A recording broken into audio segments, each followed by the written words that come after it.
I enjoy a lot of things. One thing that's high on that list is games, specifically video games. However, those who know the channel know I like to add a twist on my games in search of greater challenges from the games I love. This is something I did with Plants vs. Zombies, turning it into a Nuzlocke with my own rules and playing through the entire game knowing that the death of a plant means it's gone forever. Now, I shouldn't have to explain what I did here, assuming you read the title or saw the thumbnail. But I would like to explain why I did it. See, Cuphead is a game I'm very fond of, and while not having spent too much of my time into it like other games, I have fully completed both the base game and DLC. The reason I picked this game, however, was the fact that I knew it could be difficult, and considering it had been over a year since I last played it, I wanted to throw in a twist for when I messed up. The idea was simple. Take a game I love and then add a punishment for failure when it's reasonable to claim I shouldn't fail at all. Not only does this give me an excuse to replay one of my favorite games, but it also added a way for me to spice things up by putting my own well-being on the line. Now let me show you how that went for me. Despite not practicing at all, I already had my strategy in place. I would play level 1 to collect some money so I could buy both Spread and Crackshot.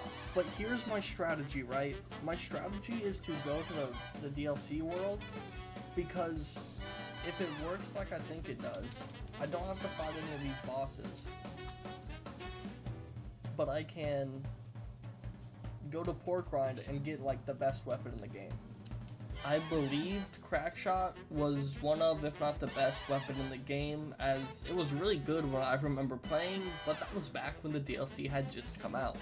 And because I had been planning this whole game out, chat was very quick to ridicule me. I need to min-max, chat. You don't understand. If I don't min-max, I'm gonna cry myself to sleep tonight. The first couple bosses weren't too bad, actually. Goopy and the Root Pack are super easy with Crackshot and Spread. That was just Goopy LeGrand, bro. You say still got it against Goopy LeGrand? Wait until I beat, like, the robot. Meanwhile, Hildeberg only has one phase that ever really trips me up, which thankfully I didn't get on my first run. However, the first instance of pain came in the second run and gun level, funny enough. I wanted to have some money for any purchases later in terms of weapons or charms, but I got outplayed at the very end of the level, and had to incur my first bite.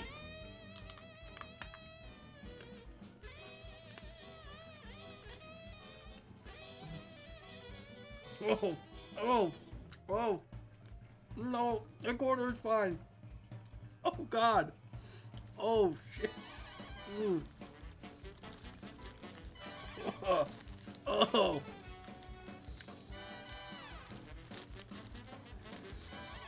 For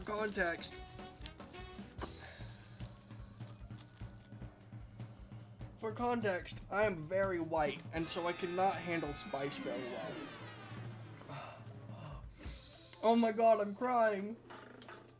After a swift replay of the level, we walked out, but not unscathed, as I proceeded to complain about the pain and suffering throughout replaying the level and into the next boss. With the final boss of World 1 down, I picked up a couple items and moved on to the second world, fear in my heart at the issues I was about to face. This is gonna suck, guys.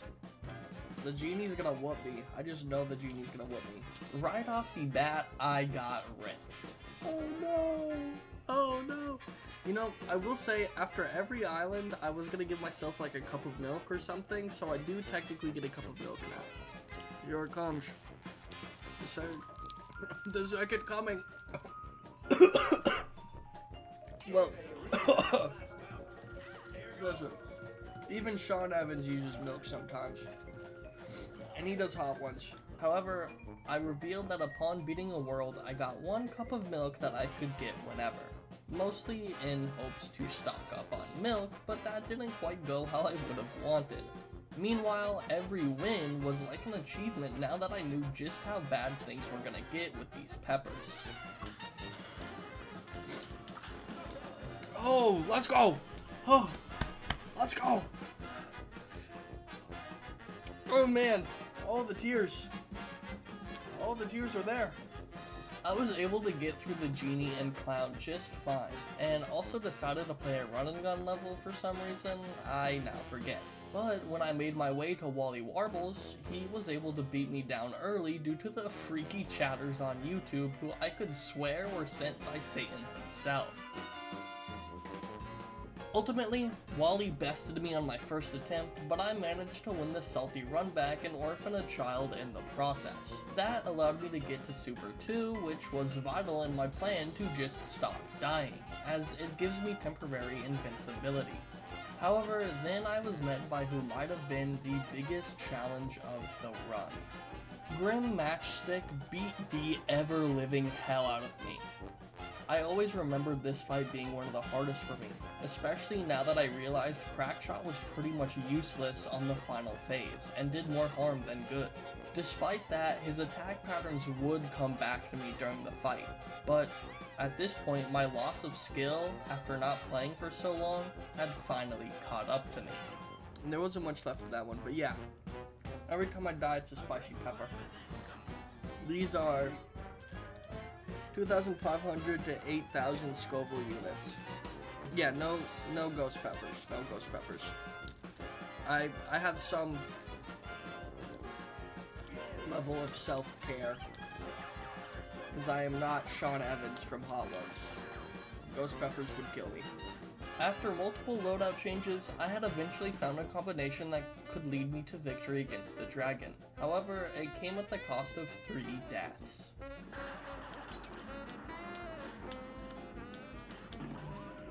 Oh my goodness, chat. This guy's gonna beat the shit out of me.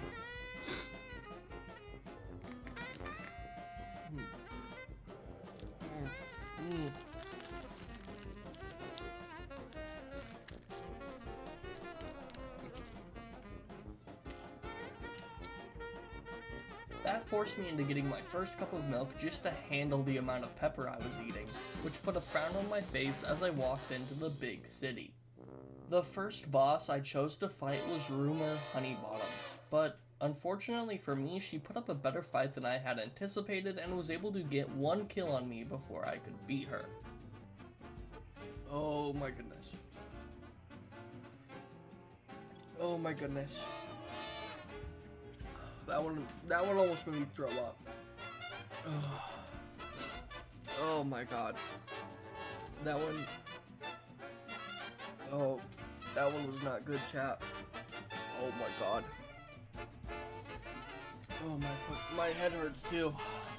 Next on the docket was Briny Beard, who I was able to beat in 1 try, but because I didn't want to fight the plain bosses, I went to fight Sally Stageplay instead, who, thanks to a lingering fan, which I think is a glitch, I'm not sure, she was able to get a kill on me, causing me to take another bite into hell. After a brief intermission showing off some upcoming stuff on stream, I went back on stage and whooped some ass. After the show, I went to fight the Phantom Express, which I was actually just not ready for.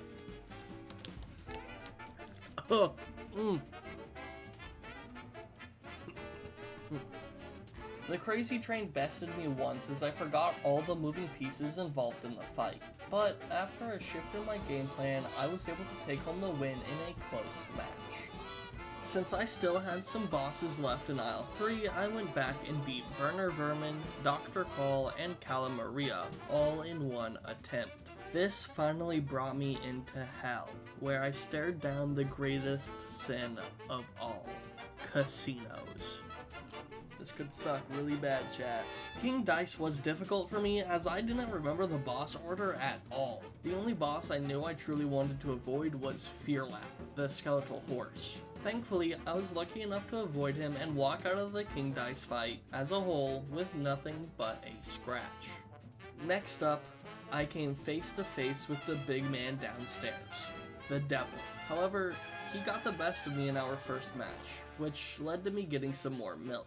And frankly, the pepper was so bad, I forgot to change the display back to the game until someone in chat reminded me.